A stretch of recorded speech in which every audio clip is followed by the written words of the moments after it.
Un enfant d'amour. Introduction. Mesdames, messieurs, chers lecteurs, il existe des vérités silencieuses, des réalités que les chiffres ne suffisent pas à expliquer. Aujourd'hui, je veux vous parler d'une catégorie d'êtres humains rares, précieux, les enfants d'amour. Un enfant d'amour n'est pas un enfant comme les autres. Il est voulu, attendu, accueilli dans un moment où deux personnes s'aimaient profondément. Il ne naît pas d'une convenance sociale, d'une pression familiale ou d'un accident de parcours. Il naît d'un élan sincère. Et cela change tout. La naissance d'un enfant d'amour, définition. Un enfant d'amour, c'est celui qui a été désiré consciemment. C'est celui qui est arrivé parce que ses parents se sont aimés d'un amour vrai. Exemple fictif. Imaginez Claire et Julien.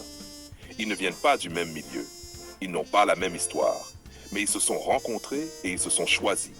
Pas par peur de la solitude, pas par intérêt, mais parce qu'ils ont senti qu'ensemble, ils pouvaient construire. Quand Claire tombe enceinte, ce n'est pas une surprise. Ce n'est pas un accident, c'est une évidence. Leur enfant naît de ce feu doux, de cette complicité authentique. Cet enfant porte déjà une marque invisible. Il est attendu, il est accueilli, il est aimé avant même d'être vu. 2. L'empreinte dans la personnalité. Regard différent. On dit souvent qu'un enfant porte les blessures de ses parents. Mais un enfant d'amour, lui, porte leur lumière. Témoignage fictif, Sophie, institutrice, raconte, open quote. Je me souviens d'un petit garçon nommé Léo. Il ne parlait pas plus que les autres. Il n'écrivait pas mieux que les autres, mais il avait une façon de vous regarder. Comme si ses yeux savaient déjà des choses que d'autres mettraient des années à comprendre. Quand je lui posais une question, il répondait toujours avec un calme étonnant. Ce n'était pas de l'insolence, c'était de la profondeur. Close quote. Pensée libre.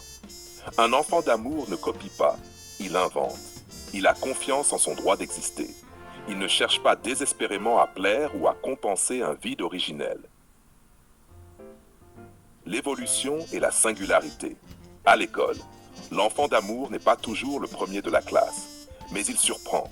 Là où d'autres apprennent par contrainte, lui explore par curiosité. On lui donne une règle de grammaire, il demande pourquoi. On lui impose un théorème, il cherche à le démonter pour mieux le comprendre. Scène fictive, en cours de sciences, l'enseignant explique l'eau bout à 100 degrés. L'enfant lève la main. Oui, mais si on est en altitude. Toute la classe éclate de rire, mais le professeur reste bouche bée. Voilà sa différence. Il ne répète pas, il interroge. Dans la société adolescente, il ne se laisse pas facilement formater. Il a ses propres repères.